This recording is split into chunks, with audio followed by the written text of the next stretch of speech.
আসসালামু আলাইকুম। আপনারা শুনছেন brain balance equal to bank balance by coach Kanchan. এই অডিও বুকটি প্রেজেন্ট বাই লেট রেডিও। অধ্যায় 7, coach Kanchan reality creation formula. জীবনটাকে একটা নৌকা হিসেবে কল্পনা করুন। আপনি এই নৌকায় উঠেছেন, কিন্তু নৌকার হাল ধরার কেউ নেই। ঢেউ আর বাতাসের প্রবাহে আপনি যেদিকে ভেসে যাবেন সেদিকেই আপনার যাত্রা। এভাবে ভাসতে ভাসতে আপনি দুঃখ, হতাশা, স্ট্রাগলের তীরে পৌঁছাবেন। জীবনে নিয়ন্ত্রণ না নেওয়ার ফলাফল ঠিক এমনটাই। আপনি হয় আপনার বাস্তবতাকে সাজাবেন, নতুবা বাস্তবতা আপনাকে তার মতো সাজিয়ে ভূত বা এলোমেলো বানিয়ে দিতে পারে। জানেন, জীবনের নৌকার গন্তব্য কে ঠিক করে? যে নৌকার হাল ধরে। এখন প্রশ্ন হলো, আপনার জীবনের হাল কে ধরেছে? কি থমকে গেলেন? আপনার জীবনের হাল আপনারই হাতে। কোরআনের ভাষায়, নিশ্চয়ই আল্লাহ কোনো ব্যক্তি বা জাতির অবস্থা বা ভাগ্যের পরিবর্তন করেন না যতক্ষণ না তারা নিজেরা তাদের অবস্থার পরিবর্তনে সচেষ্ট হয়। সূরা আর-রাদ আয়াত 11। এই আয়াত শুধু একটি ধর্মীয় বার্তা নয়, এটি জীবনের একটি বৈজ্ঞানিক সত্যের সাথেও সংযুক্ত। নিজের জীবনের পরিবর্তন শুরু হয় নিজের চিন্তা, বিশ্বাস, আবেগ এবং অভ্যাসের পরিবর্তনের মাধ্যমে। কচুরিপানার মতো গন্তব্যহীন ভেসে বেড়ানো কোনো মানুষের জীবন হতে পারে না। পরিস্থিতির দোহাই দিয়ে বসে থাকলে কেউ এসে আপনার লাইফ পরিবর্তন করে দেবে না। Take charge of your reality or it will take charge of you. Coach Kanchan. আপনি পরিস্থিতিকে নিয়ন্ত্রণ করুন, না হয় পরিস্থিতি আপনাকে নিয়ন্ত্রণ করবে। একইভাবে দারিদ্রতাকে বস্তাবন্দি করুন, না হয় দারিদ্রতা আপনাকে গ্রাস করবে।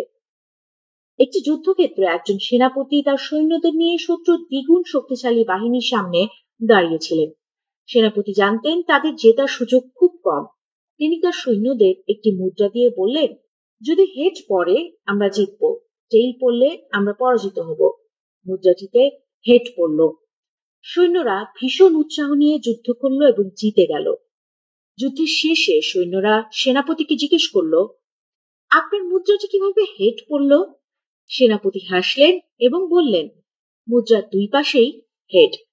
আপনি যদি গভীরভাবে জীবনকে উপলব্ধি করতে শিখেন, তাহলে দেখবেন জীবনের দুই পাশেই সফলতা।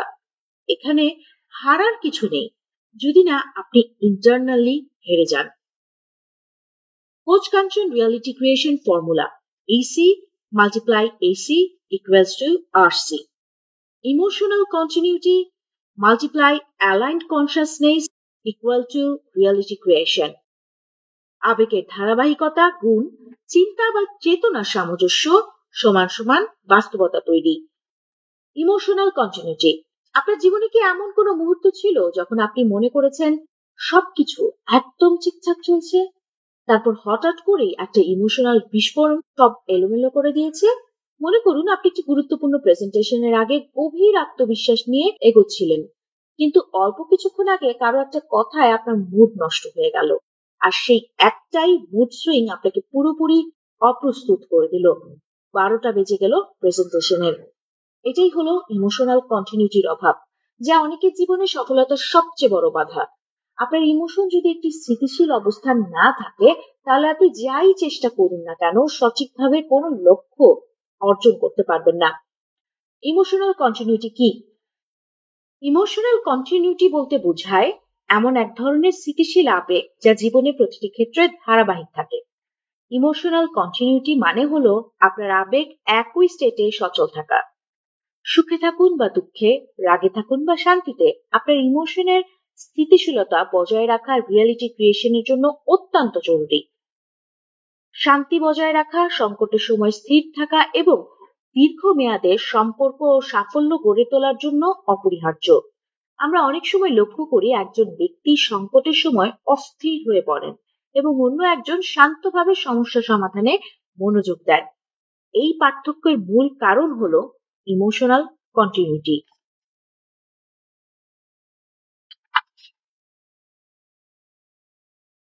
বিজ্ঞান কি বলে? গবেষণায় দেখা গেছে আবেগের অস্থিরতা মানসিক চাপ ও বিষণ্ণতা বাড়ায়। আমেরিকান সাইকোলজিক্যাল অ্যাসোসিয়েশন APA জানায় ধারাবাহিক আবেগ বজায় রাখা মানসিক স্থিতি, সম্পর্কের উন্নয়ন এবং কাজের পারফরমেন্সে ইতিবাচক প্রভাব ফেলে। একটি গবেষণায় দেখা গেছে যারা আবেগের স্থিরতা বজায় রাখতে পারেন তারা 30% বেশি মানসিক চাপ মোকাবেলা করতে সক্ষম হন। Calmness is the cradle of power. Josiah Gilbert Holland. Steve Jobs তার প্রতিষ্ঠিত কোম্পানি অ্যাপল থেকে বহিষ্কৃত হন, কিন্তু তিনি আবেগের ভারসাম্য বজায় রেখে তার দক্ষতা এবং অভিজ্ঞতার উপর ফোকাস করেন। তিনি পিক্সার এবং নেক্সট প্রতিষ্ঠা করেন। পরে অ্যাপল আবার তাকে ফিরিয়ে নেয় এবং তিনি অ্যাপলকে নতুন উচ্চতায় নিয়ে যান। স্টিভ জবসের গল্প আমাদের শেখায় ইমোশনাল কন্টিনিউটি আমাদের জীবনের কঠিন মুহূর্তেও নতুন সম্ভাবনার দরজা খুলে দিতে পারে। আপনার জীবনে আসা বাইরের প্রতিটি ধাক্কায় আসলে ভেতরের অবস্থার প্রতিফলন। একদিন একজন সাধু নদীর তীরে একটি নৌকায় বসে ধ্যান করছিলেন। সূর্য উঠছিল, বাতাস শান্ত ছিল এবং নদীর জলের মৃদু ঢেউ তার ধ্যানকে আরো গভীর করেছিল।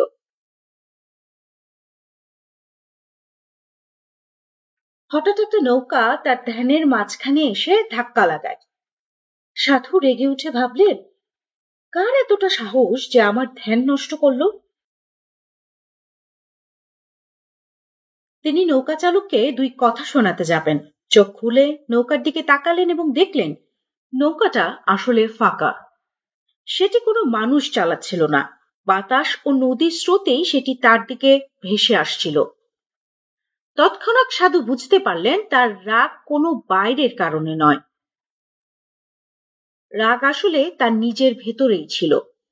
নৌকার ধাক্কাটা তার ভেতরের রাগটা বের করে এনেছে। এই গল্পটা আমাদের শেখায় রাগ এবং অন্য নেতিবাচক আবেগ আসলে আমাদের নিজস্ব চিন্তার প্রতিফলন। বাইরের পরিস্থিতি কেবল এই আবেগগুলিকে জাগিয়ে তোলে। যদি আমরা নিজেকে স্থির রাখতে শিখি তবে বাইরের কোনো কিছুই আমাদের আবেগকে প্রভাবিত করতে পারবে না। কোরআনে বলা হয়েছে, যারা ক্রোধকে সংযত করে এবং মানুষকে ক্ষমা করে আল্লাহ তাদের ভালোবাসেন। সূরা আল ইমরান আয়াত 134। এই আয়াতের মূল বার্তা হলো আবেগের উপর নিয়ন্ত্রণ রাখা এবং ক্ষমা প্রদর্শন করা আল্লাহর নৈকট্য লাভের একটা মাধ্যম। হার্ভার্ড বিজনেস রিভিউ এর একটি গবেষণায় দেখা গেছে যেসব কর্মচারী কাজের সময় ইমোশনাল কন্টিনিউটি বজায় রাখেন তাদের কর্মদক্ষতা 37% বেশি এবং তারা 27% বেশি সফল হন। আমাদের জীবনে অনেক সময় কিছু ছোটখাটো ঘটনা আমাদের আবেগকে ছিন্ন ভিন্ন করে দিতে পারে। যেমন আপনি রাস্তায় যানজটে আটকা পড়লেন আর এই ছোট্ট বিষয়টি আপনার পুরো দিনের মুড নষ্ট করে দিল। কোনো সহকর্মী বা বস আপনাকে অযথা অপমান করলো আর আপনি এতটাই হতাশ হলেন যে আপনার কাজের গতি কমে গেল। ইমোশনাল কন্টিনিউটি তখনই আসে যখন আপনি নিজের অনুভূতিকে চিনতে শিখবেন এবং সেটা কোনো পরিস্থিতিতেই ভেঙে পড়তে দেবেন না। ইলন মাস্কের কথা ভাবুন। স্পেসএক্স যখন প্রথম 3টি রকেট উৎক্ষেপণ ব্যর্থ করলো তখন অনেকেই ভেবেছিলেন তার ক্যারিয়ার শেষ, কিন্তু ইলন মাস্ক তার আবেগ এবং মনোযোগ ধরে রেখেছিলেন। তার ইমোশনাল কন্টিনিউটি তাকে চতুর্থবার চেষ্টা করতে সাহস দিয়েছিল এবং চতুর্থবারেই সফল হয়েছিলেন।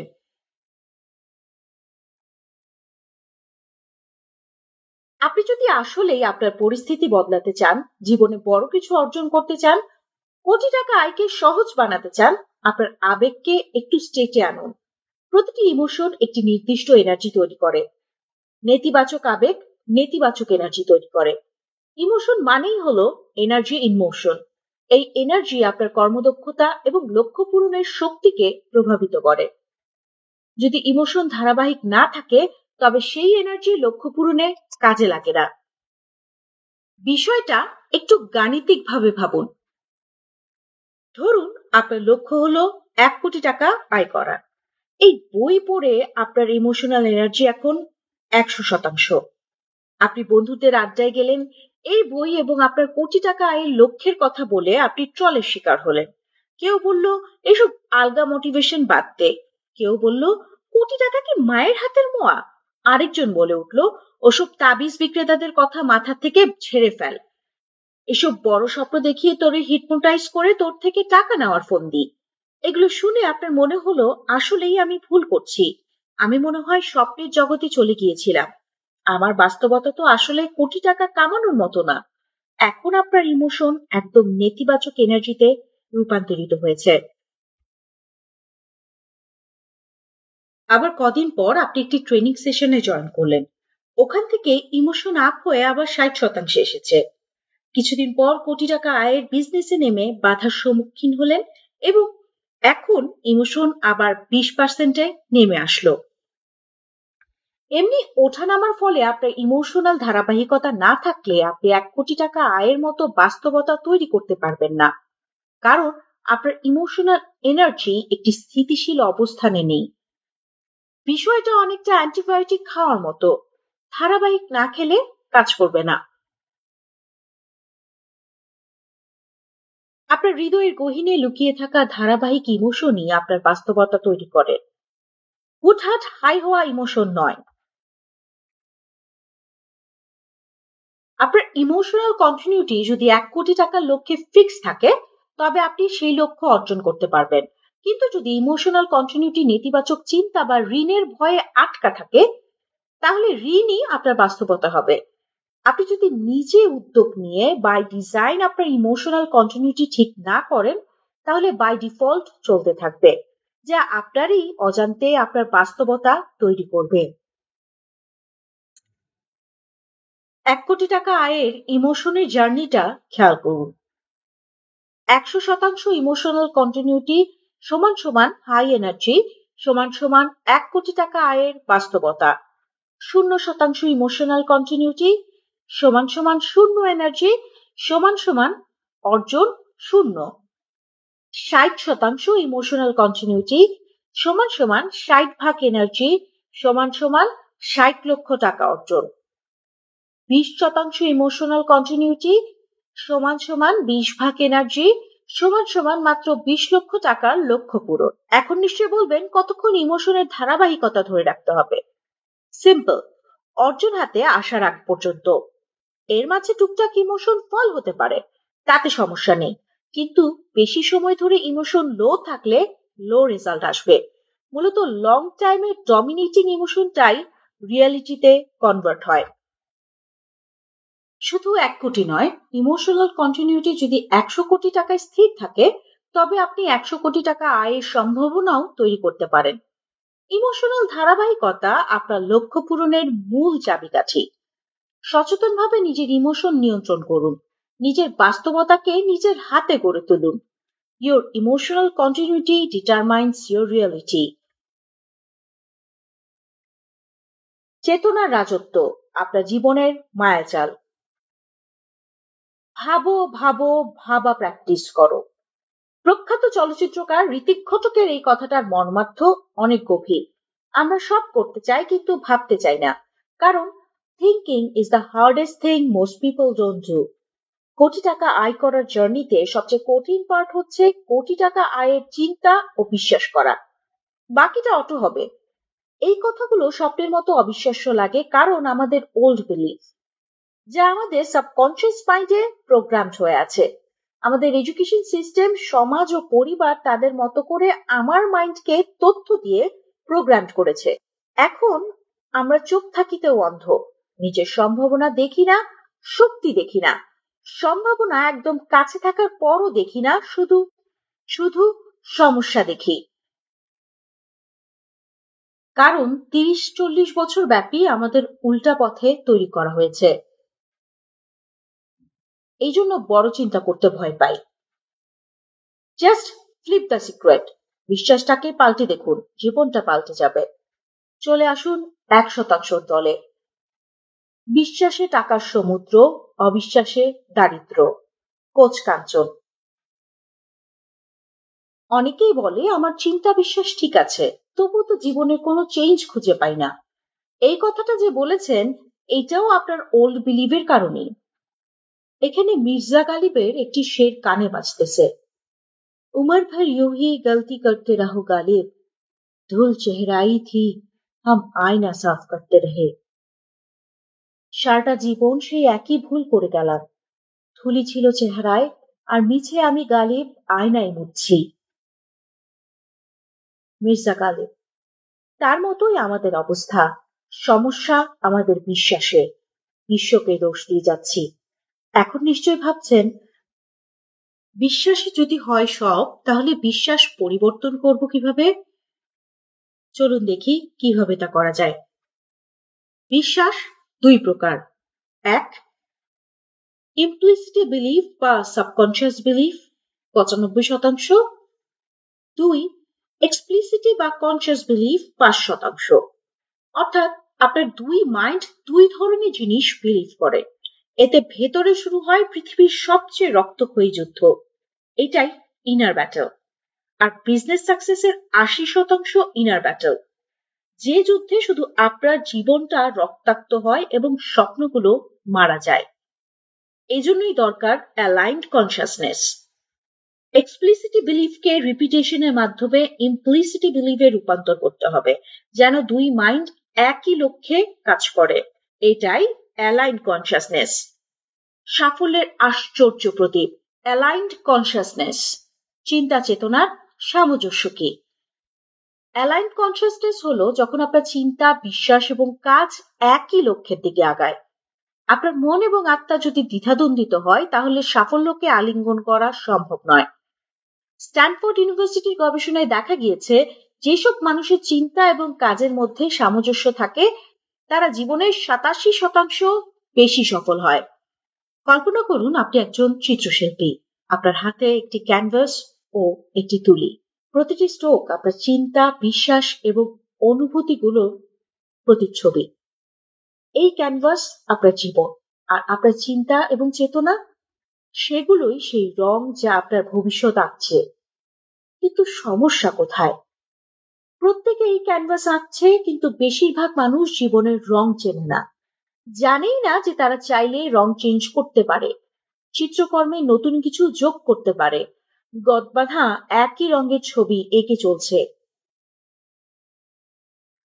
এই অধ্যায়ে আমরা জানবো কিভাবে আপনার চেতনা, কনশাসনেস আপনার জীবনের মূল ভিত্তি, এবং কিভাবে এটি পরিবর্তন করে আপনি জীবনের যে কোনো কিছু অর্জন করতে পারেন। Consciousness is the driver, the body is the vehicle. Eckhart Tolle। আপনার বাস্তবতা আপনার মাথায় মানে অ্যালাইনড কনশাসনেসে। চেতনার সামঞ্জস্য হলো যা আপনার মাথায়, তাই পাবেন মুঠোয়। বাস্তবতা কি? বাস্তবতা ঘটছে না, বরং এটি আপনি তৈরি করছেন। আপনার মনের ভিতরে বিশৃঙ্খলা যদি বাইরে প্রতিফলিত হয়, তাহলে সেটাই হবে আপনার বাস্তবতা। সেই ধ্যানমগ্ন সাধুর কথা ভাবুন। আপনি যদি মনে করেন আমি সফল হতে পারবো না, সেটাই হবে আপনার ফলাফল। কিন্তু যদি আপনি নিজের চেতনার অবস্থান বদলান, বাইরের পরিস্থিতিও বদলাবে। ছোট বা বড় লক্ষ্যের পার্থক্য কি? অনেকেই মনে করেন আমি ছোট লক্ষ্য অর্জন করতে পারি, কিন্তু বড় লক্ষ্য কিভাবে অর্জন করব? মজার ব্যাপার হলো, ছোট বা বড় অর্জনের ক্ষেত্রেই ব্রেনের প্রক্রিয়া সেম। ছোট কেক বানানো বা বড় কেক বানানোর রেসিপি কি আলাদা? আচ্ছা, সব চিন্তাই কি বাস্তবতা তৈরি করে? সব চিন্তা বাস্তবতা তৈরি করে না। প্রতিদিন তো আমরা প্রায় অর্ধ লক্ষ চিন্তা করি। সবই যদি বাস্তবতা হতো, তাহলে তো জীবনের সবকিছুতে গন্ডগোল বেঁধে যেত। প্রত্যেক চিন্তা বাস্তবতা তৈরি করে না, কেবল সেই চিন্তাগুলোই বাস্তবতা তৈরি করে যা আপনার অবচেতন মন গভীরভাবে স্থান পায় এবং যার সঙ্গে ধারাবাহিক আবেগ এবং রিপিটেশন যুক্ত। Reality isn't the product of fleeting thoughts. It's the result of deeply embedded beliefs. Neville Goddard।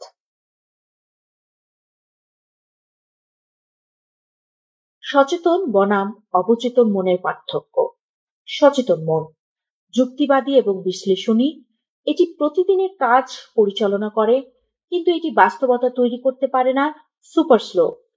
অবচেতন মন অনুভূতির ভান্ডার, এটি বাস্তবতা তৈরি করে। এটি কোনো যুক্তি বা সন্দেহ করে না। বিশ্বাস, অভ্যাস ও আইডেন্টিটি এখানে তৈরি হয়। Super fast. এই দুই মাইন্ড আমেরিকা, রাশিয়ার মতো পরস্পর বিপরীতমুখী। একজন আরেকজনকে বুঝতে চায় না, এজন্যই এদের দুজনের মধ্যে কেওস লেগে থাকে। কনশিয়াস মাইন্ড বলে আমি 1 কোটি টাকা ইনকাম করব। সাবকনশিয়াস বলে, বাপের বাপ, এত টাকা জীবনেও সম্ভব নয়। এসব অলীক চিন্তা বাদ দাও। অ্যালাইন্ড কনসিয়াসনেস মানেই হলো এই দুই মনের যুদ্ধ থামানো এবং দুজনকে সমন্বয়ে নিয়ে আসা। তখনই বাস্তবতা বদলানো শুরু হবে।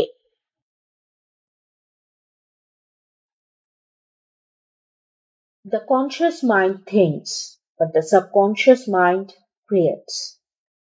অনলি পজিটিভ থিঙ্কিং কাজ করে না, কারণ এটা করি আমরা কনসিয়াস মাইন্ডে, যা রিয়েলিটি তৈরি করে না।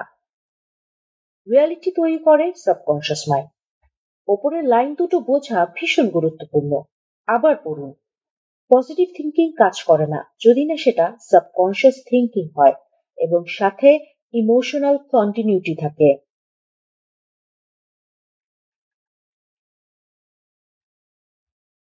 সাবকনসিয়াস মাইন্ড বিষয়ে আরো বিস্তার জানতে আমার ওয়ারিয়র মাইন্ডসেট ফর এন্টারপ্রেনার এই সেশনটি করে নিতে পারেন।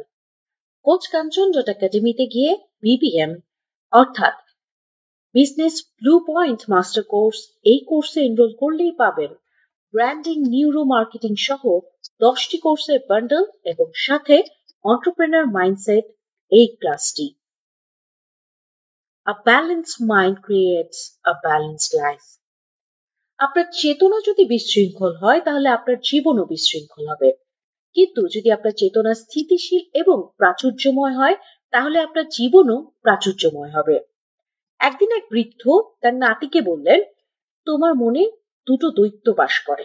একটি দৈত্য ভালো, আশাবাদী, সাহসী এবং ধৈর্যশীল। আরেকটি দৈত্য খারাপ, ভীত, হতাশ, রাগী এবং ভয়ানক। এরা প্রতিনিয়ত একে অপরের সঙ্গে লড়াই করে। নাতি জিজ্ঞেস করলো, তাহলে জিতবে কে? বৃদ্ধ হেসে বললেন, যাকে তুমি খাওয়াবে। ঠিক এই দৈত্যের মতো আপনি মাইন্ডকে যে চিন্তা বারবার দেবেন, সেই চিন্তাই সাবকনশিয়াসে জায়গা দখল করে শক্তিশালী হয়ে উঠবে। আপনার মনের ভেতরে যে চিন্তা এবং ধারাবাহিক যে অনুভূতিগুলো চলতে থাকে, সেগুলোই আপনার জীবনের বাস্তবতা তৈরি করে। এটাই ট্রু ম্যানিফেস্টেশন। ম্যানিফেস্টেশন হলো মনের ভেতরের শক্তি। আপনি যা বিশ্বাস করেন, যা কল্পনা করেন এবং যা অনুভব করেন, সেটাই আপনার বাস্তবতা হয়ে ওঠে। এখন প্রশ্ন হলো, আপনি কি আপনার মনের দৈত্যকে সঠিক খাবার দিচ্ছেন? আমরা কনসিয়াস মাইন্ডে অনেক বড় বড় স্বপ্নের কথা বলি, কিন্তু সাবকনসিয়াসে তা বিশ্বাস করতে চাই না কেন? কারণ আমরা অনেকবার বিশ্বাস ভঙ্গ করেছি। You have lied to yourself so often that your brain no longer trusts you. নিজের সাথে নিজে কথা দিয়ে আপনি এতবার ভঙ্গ করেছেন, এই জন্যই আপনার ব্রেইন এখন আপনার কথা বিশ্বাস করে না। আপনি রুটিন বানিয়েছেন কিন্তু ফলো করেননি। নিউ ইয়ার রেজুলেশন সাজিয়েছেন, সেই অনুযায়ী স্টেপ নেননি। সকালে ঘুম থেকে উঠবেন বলে ওঠেননি, সিগারেট ছেড়ে দেবেন বলে দেননি, নামাজ ধরবেন বলে শুরু করেননি। কোটি টাকা আয় করার পরিকল্পনা করে 2 দিন পর নিজেই আর বিশ্বাস করেননি। এখন আপনার ব্রেইন তথা সাবকনশিয়াস মাইন্ড আপনার কোনো কথায় পাত্তা দিতে চায় না। নিজের সাবকনশিয়াসকে প্রোগ্রামড করতে চাইলে আজকের পর থেকে নিজের সাথে নিজে কমিটমেন্ট ব্রেক করবেন না।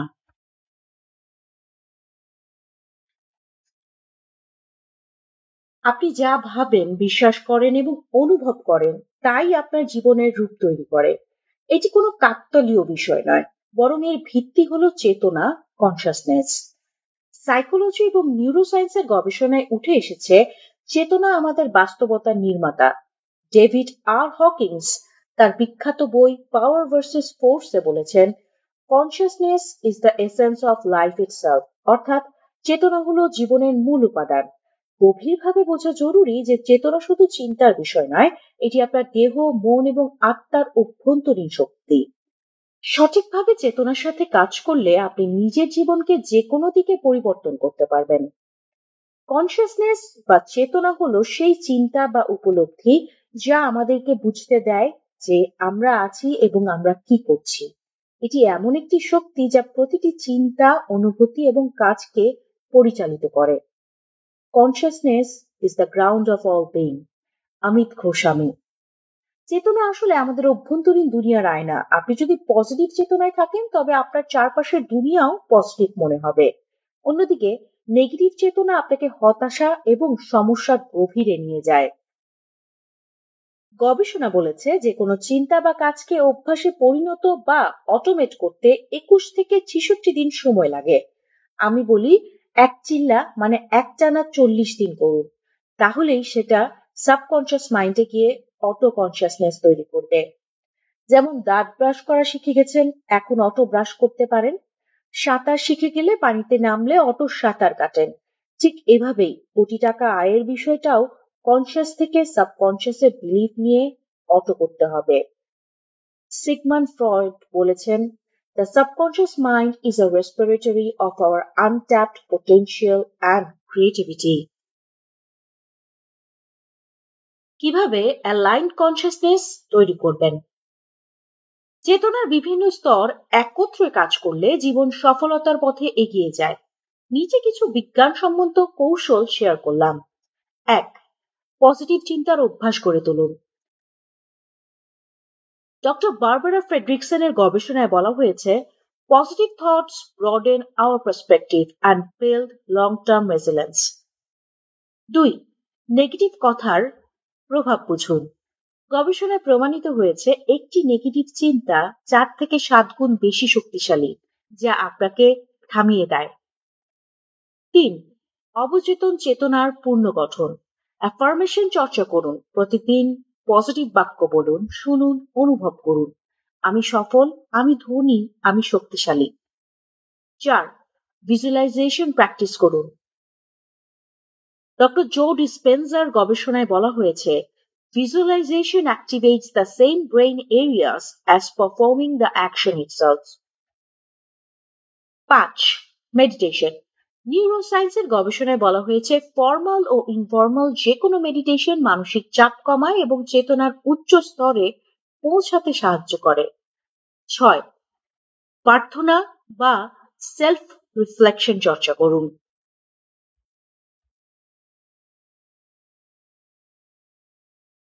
আল কোরআনে বলা হয়েছে, তোমরা আল্লাহর স্মরণে প্রশান্তি পাও।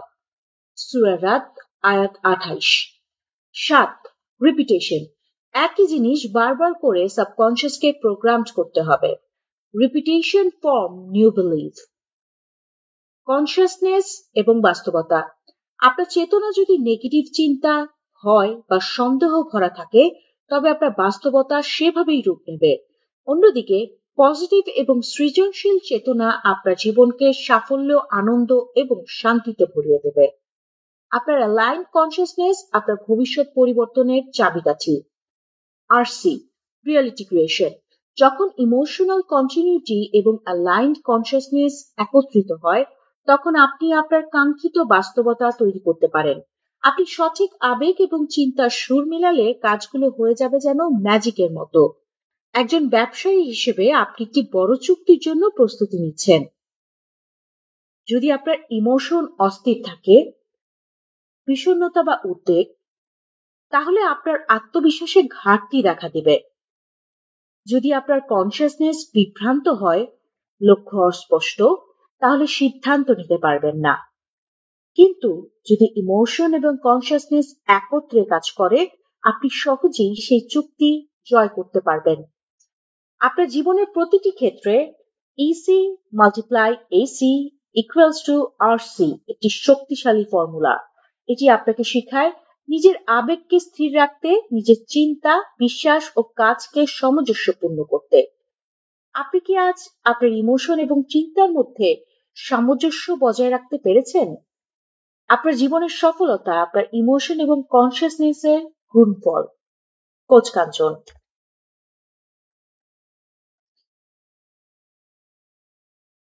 অধ্যায় 8, ল অফ পোলারিটি। উল্টে দেখুন, জীবন পাল্টে যাবে। আপনার হাতে ধরা এই বইয়ের প্রচ্ছদ কি একটু অদ্ভুত লেগেছে? আমার একই ছবি দেওয়া হয়েছে দুই ভাবে, একটা সোজা আর একটা উল্টো। আপনি হয়তো ভাবছেন কেন এমন করা হলো। এবার একটু উল্টে ধরুন। যা এখন সোজা দেখছেন সেটা হয়ে যাবে উল্টো, আর উল্টোটা সেটা সোজা। এটাই হলো ল অফ পোলারিটি। জীবন কেমন সেটা নির্ভর করে আপনি জীবনের কোন অংশে ফোকাস দিচ্ছেন। আপনি কি সুখী নাকি দুঃখী, সফল নাকি ব্যর্থ, এটা আসলে আপনার ফোকাসের উপর নির্ভর করে। যদি আপনি নিজের ফোকাস উল্টে রাখেন তাহলে জীবন একেবারে বদলে যেতে পারে। উল্টে দেখুন, জীবন পাল্টে যাবে। Flip the script. জীবনের মুদ্রার দুই পিঠ। জীবন একটি মুদ্রার মতো। এক পিঠে রয়েছে সাফল্য, অন্য পিঠে ব্যর্থতা। এক পাশে সুখ, অন্য পাশে দুঃখ। একদিকে আলো, অন্যদিকে অন্ধকার। আপনার ব্রেইন ব্যালেন্স যদি ঠিক থাকে তাহলে আপনি মুদ্রার উভয় দিক থেকেই লাভ তুলতে পারবেন। পোলারিটি কি? এটি জীবনের দ্বৈত ভারসাম্য। পোলারিটি হলো একটি ল বা প্রিন্সিপাল যা বলে প্রতিটি জিনিসের দুটো বিপরীত দিক থাকে। এই বিপরীত দিকগুলো একে অপরের পরিপূরক এবং একটির অস্তিত্ব আরেকটি ছাড়া সম্ভব নয়। আপনি কি ওয়ান সাইডেড কয়েন কিংবা ওয়ান সাইডেড মোবাইল ফোন দেখেছেন?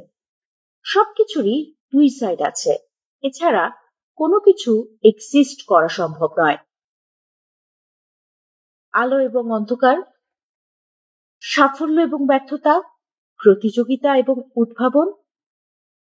Everything is dual, everything has poles, everything has its pair of opposites. সবকিছুই দ্বৈত, সবকিছুরই মেরু আছে, সবকিছুরই বিপরীতের একটি জুটি রয়েছে। তারপর মানে আপনার সমস্যারও আরো একটা সাইড আছে, সেটা হলো সম্ভাবনা বা সমাধান। কিন্তু আপনি শুধু সমস্যা থেকে ফোকাস করে আছেন, এই জন্য আরেক সাইড দেখতে পাচ্ছেন না। পোলারিটি কেবল দর্শনের একটা অংশ নয়, বরং এটি বিজ্ঞানের, ধর্মের এবং বাস্তব জীবনের প্রতিটি ক্ষেত্রেই কার্যকর। বিজ্ঞানের ভিত্তি, পোলারিটি এবং নিউটনের তৃতীয় সূত্র। পোলারিটির সাথে মিলে যায় নিউটনের তৃতীয় সূত্র। প্রতিটি ক্রিয়ার বিপরীত সমান ও বিপরীত প্রতিক্রিয়া রয়েছে। এই সূত্র বোঝায় বিপরীত শক্তিগুলোর মধ্যে ভারসাম্য ছাড়া কিছুই টিকে থাকতে পারে না। যখন আপনি একটি বলকে ধাক্কা দেন, তা সমানভাবে আপনাকে ধাক্কা দেয়। যখন বৈদ্যুতিক চার্জে একটি ধনাত্মক দিক থাকে, তখন একটি ঋণাত্মক দিকও থাকে। কোরআনের ভিত্তিতে পোলারিটি এবং সৃষ্টি। পবিত্র কোরআনেও পোলারিটির ধারণা বারবার এসেছে। আল্লাহ বলেন, আমি প্রত্যেক জিনিসকে জোড়ায় জোড়ায় সৃষ্টি করেছি যাতে তোমরা চিন্তা করো। সূরা আয-যারিয়াত আয়াত ৪৯। এখানে যুগল সৃষ্টি বলতে বোঝানো হয়েছে বিপরীত জিনিসের অস্তিত্ব, যেমন দিন এবং রাত, পুরুষ এবং নারী, সুখ এবং দুঃখ। কোরআনের এই আয়াত আমাদের শেখায় যে পৃথিবীর ভারসাম্য রক্ষার জন্য এই বিপরীত দিকগুলো অপরিহার্য।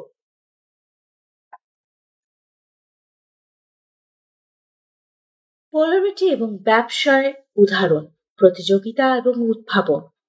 ব্যবসার জগতে পোলারিটির নিখুঁত উদাহরণ হলো প্রতিযোগিতা এবং উদ্ভাবন। মাইক্রোসফট বনাম অ্যাপল। মাইক্রোসফট এবং অ্যাপলের মধ্যে তীব্র প্রতিযোগিতা প্রযুক্তি দুনিয়ার একের পর এক উদ্ভাবনের জন্ম দিয়েছে। মাইক্রোসফটের উদ্ভাবিত উইন্ডোজ যখন বাজারে আধিপত্য করছিল, তখন অ্যাপল তার ম্যাক অপারেটিং সিস্টেমের মাধ্যমে পার্থক্য তৈরি করলো। এই নেতিবাচক প্রতিযোগিতা নেগেটিভ উদ্ভাবনের পজিটিভ দ্বার খুলে দিয়েছে।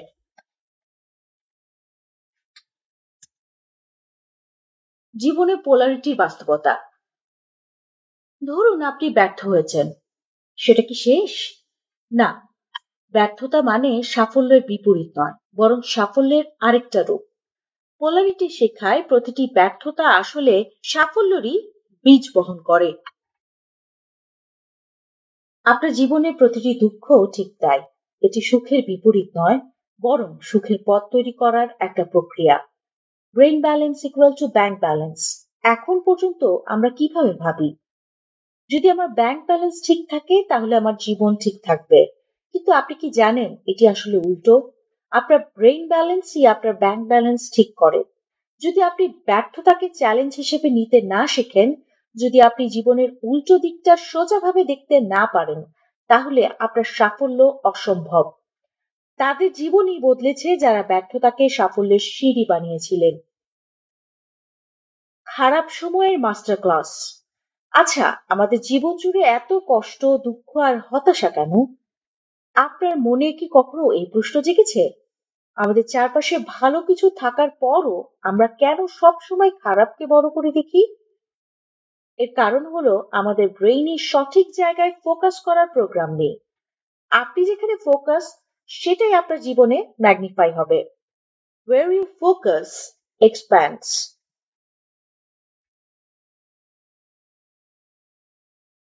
আপনি যদি সমস্যার উপর ফোকাস করেন, সমস্যা আরো বড় হবে। আর আপনি যদি সমাধান খুঁজতে শুরু করেন, নতুন সম্ভাবনার দরজা খুলে যাবে। শয়তানের নিউরো মার্কেটিং, ল্যাক দেখানোর কৌশল। সৃষ্টির শুরু লগ্ন থেকেই শয়তানের কাজ একটাই, মানুষকে ল্যাক দেখানো। ভাবুন, আল্লাহ আদম আলাইসাল্লাম এবং হাওয়া আলাইসাল্লামকে বিশাল জান্নাতের উপহার দিয়েছিলেন।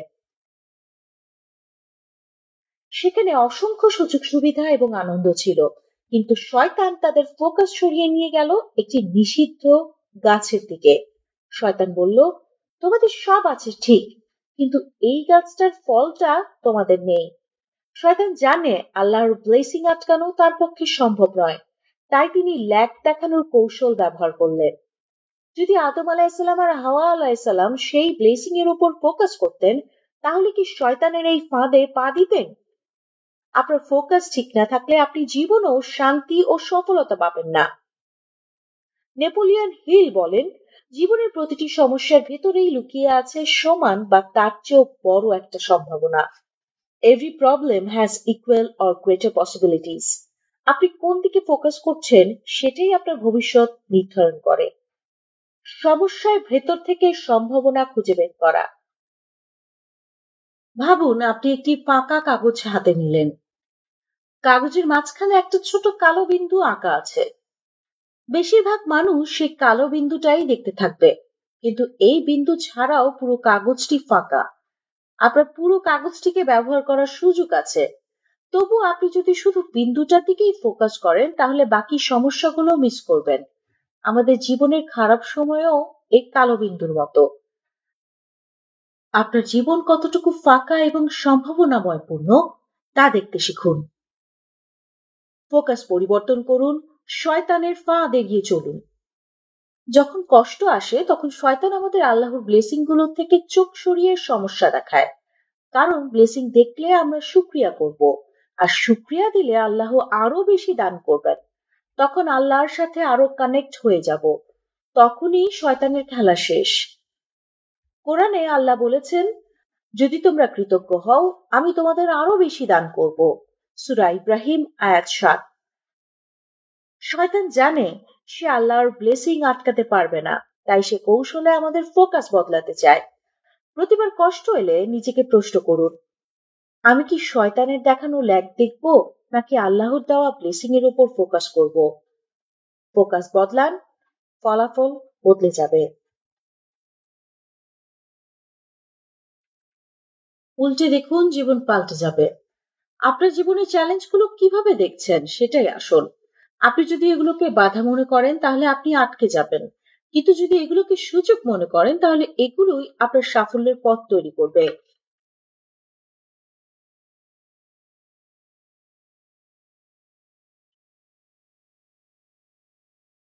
কোরআনে বলা হয়েছে, অতঃপর কষ্টের সাথে রয়েছে স্বস্তি। সূরা ইনসিরা আয়াত ৬। এটা ল অফ পোলারিটির সরাসরি উদাহরণ। সবাই কষ্ট আসলে সহজতর পথ তৈরি করে। আপনি যদি শুধু কষ্ট দেখেন, তাহলে সহজাত মিস করবেন।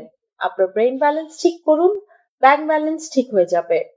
প্রতিটি দুঃখে, প্রতিটি চ্যালেঞ্জে লুকিয়ে আছে সাফল্যের সিট। শুধু মুদ্রার উল্টো পিঠটা দেখতে শিখুন, আপনার গল্প বদলে যাবে, বদলাতে বাধ্য। বিজয়ের বিপরীতেও বিজয়। জীবনের প্রতিটি চ্যালেঞ্জ, ব্যর্থতা বা হারানোর অভিজ্ঞতা আসলে সাফল্যেরই এক অপরিহার্য অংশ। এগুলোই সফলতার প্রস্তুতি। আপনি যে অন্ধকার পথে হাঁটছেন, এটা আলোর পথেরই যাত্রা। আলো জ্বলতে হলে অন্ধকার তো লাগবেই। তাহলে অন্ধকারকে আলো থেকে আলাদা ভাবছেন কেন? কেনই বা ব্যর্থতাকে ভুল বুঝে হতাশ হচ্ছেন? সে তো অবিচ্ছেদ্য অংশ আপনার পেতে যাওয়া সফলতারই। আপনি যখন কোনো যুদ্ধে হারেন তখন আপনি শুধু পরাজয়ের কষ্ট পান না, আপনি সেই পরাজয় থেকে শেখারও সুযোগ পান। আর এই শিক্ষাই ভবিষ্যতের বিজয়ের ভিত্তি তৈরি করে। পোলারিটির মূল শিক্ষা, বিপরীতের গুরুত্ব। বিজয়ের বিপরীত ব্যর্থতা বা হার আসলে সাফল্যের শিক্ষাগুরু।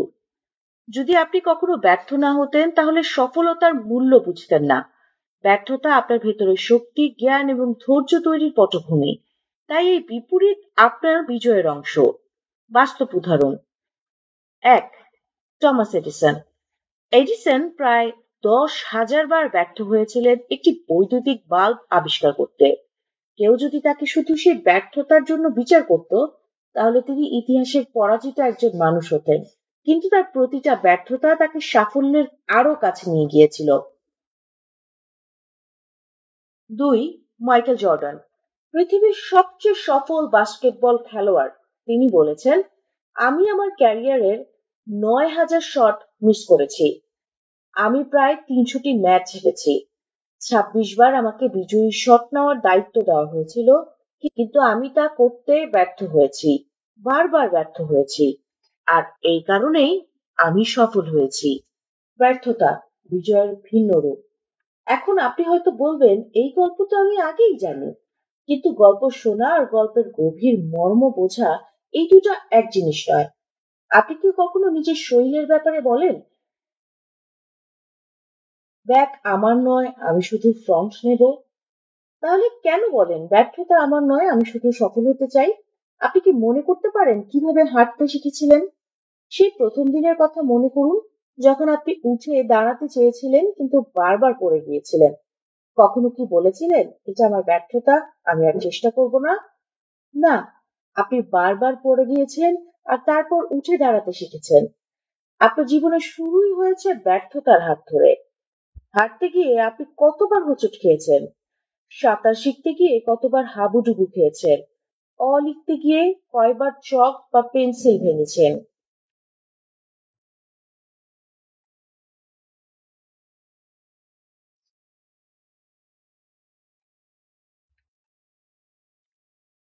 তখন কি সেগুলো ব্যর্থতা মনে হতো?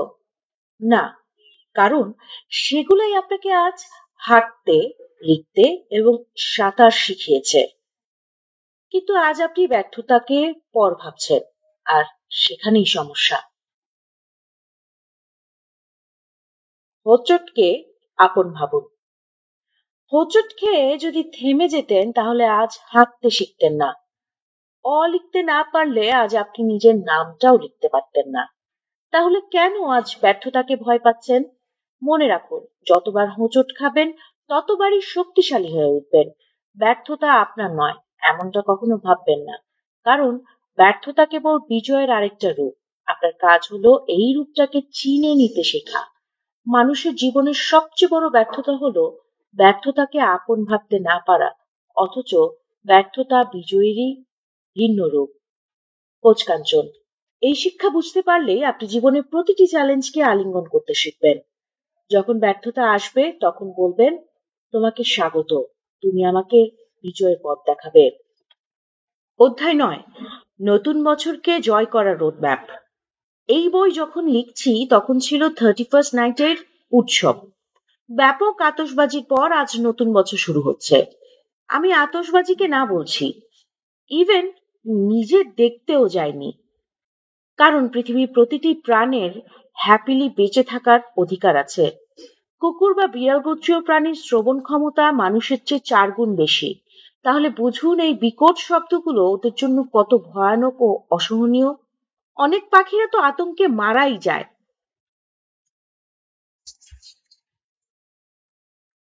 নতুন বছর হবে অন্যদের জীবনে হ্যাপিনেস এনে নিজের মনের হ্যাপিনেস অন করার বছর। প্রতিটা নতুন বছর আসলেই আমরা অনেক স্বপ্নবাজ হয়ে উঠি, কত শত প্ল্যান করি, কিন্তু কিছুদিন পরই সব নেতিয়ে যায়। আমরা রয়ে যাই যেই লাউ সেই কদু। কিভাবে যে কোনো বছরকে জয় করবেন তা নিয়েই নিচের লেখাটা। একদম বেসিক ছোট্ট কিছু ডেভেলপমেন্ট শুরু করুন।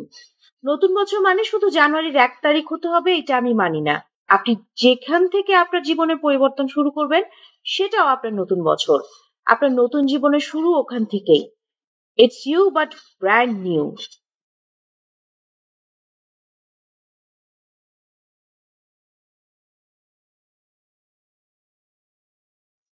আপনার লাইফ যদি আজকে থেকে নতুন ভাবে সাজানোর পরিকল্পনা নিয়ে থাকেন তাহলে আজই আপনার নতুন জীবনের শুরু। নতুন বছরে নব উদ্যমে জাগো, লিমিটলেস হও, জিতাও, জিতে নাও।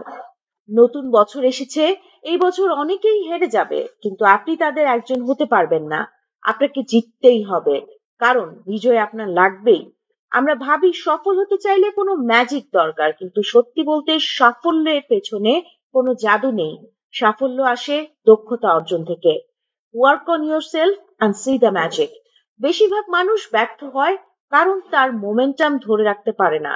একটা ছোট্ট ব্যর্থতাই তাদের আত্মবিশ্বাস ভেঙে চুরমার করে দেয়। কিন্তু আপনি আলাদা, আপনার গল্প অন্যরকম হবে, হতেই হবে। আপনার জন্য আমি একটা রোড ম্যাপ দিচ্ছি। প্রথম কাজ, কোচ কাঞ্চন জিতাও ফিলোসফি হৃদয়ে ধারণ করা। কারণ আপনি জিততে চাইলে অন্যকে জিতাতেই হবে। জিতিতে চাও, জিতাও। ডিটেলস পড়ুন 20তম অধ্যায়ে। এই বছর আপনার সাফল্যের 5টি শক্তিশালী স্টেপ। 1, সবার আগে বেসিক ঠিক করুন। প্রতি রাত 6 থেকে 7 ঘন্টা ঘুমান। নিয়মিত এক্সারসাইজ করুন, অন্তত 30 মিনিট। স্বাস্থ্যকর খাবার খান, বেশি বেশি জীবন্ত খাবার। ডিস্ট্রাকশন মুক্ত হন স্বপ্নের সাথে অসামঞ্জস্য সব কাজ থেকে। নিজের আবেগকে বশে আনুন। ভালোবাসার সম্পর্কগুলো যত্ন করুন। 2, শুধু স্বপ্ন নয়, সুনির্দিষ্ট লক্ষ্য ঠিক করুন। আমি অনেক টাকা চাই বললেই হবে না, বরং বলুন এই সালের 31শে ডিসেম্বরের মধ্যে 1 কোটি টাকা বিজনেস বা সাইড হ্যাসেল থেকে আয় করব। 3, অজুহাত ছাড়ুন, দায়িত্ব নিন। নিজের সফলতা ও ব্যর্থতার জন্য এককভাবে দায়ী হন। কোনো ব্লেমিং বা এক্সকিউজ থাকবে না। নিজের সিদ্ধান্তকে গর্বের সাথে গ্রহণ করুন। 4, স্পিড স্পিড স্পিড। এই বছর দ্রুত দৌড়াতে হবে, এখন স্পিডই কারেন্সি। সিদ্ধান্ত নিতে ভয় পাবেন না, ভুল হোক বা ঠিক, সামনে এগিয়ে যান। স্থবিরতা সাফল্যের সবচেয়ে বড় শত্রু। 5, হ্যাবিট ট্র্যাক করুন। প্রতিটি লক্ষ্যকে ভেঙে কেপিআই সেট করুন। অগ্রগতি নিয়মিত ট্র্যাক করুন। প্রয়োজন হলে স্ট্র্যাটেজি বদলান। আপনার শুধু ট্যালেন্ট থাকলে হবে না, লাগবে টলারেন্স করার মানসিকতা, লাগবে ঘুরে দাঁড়ানোর দুঃসাহস। আপনি কি প্রস্তুত সফলতার মূল্য দিতে? প্রশিক্ষণ নিয়ে নিজেকে প্রস্তুত করা, বারবার ব্যর্থ হওয়ার পরও মোমেন্টাম ধরে রাখা, লজ্জা বা সমালোচনা সহ্য করা, বাকি সবাই যখন ছেড়ে দেবে তখনও লেগে থাকা। সাফল্যের পথ সহজ নয়, তবে এই পথেই আপনাকে বিজয়ের বন্দরে নিয়ে যায়। তাহলে এটা কি আপনার বিজয়ের বছর হবে? মনে রাখবেন, সাফল্যের জন্য আপনার প্রশিক্ষিত ব্রেইনই আপনার সেরা অস্ত্র। কারণ brain balance equals to bank balance.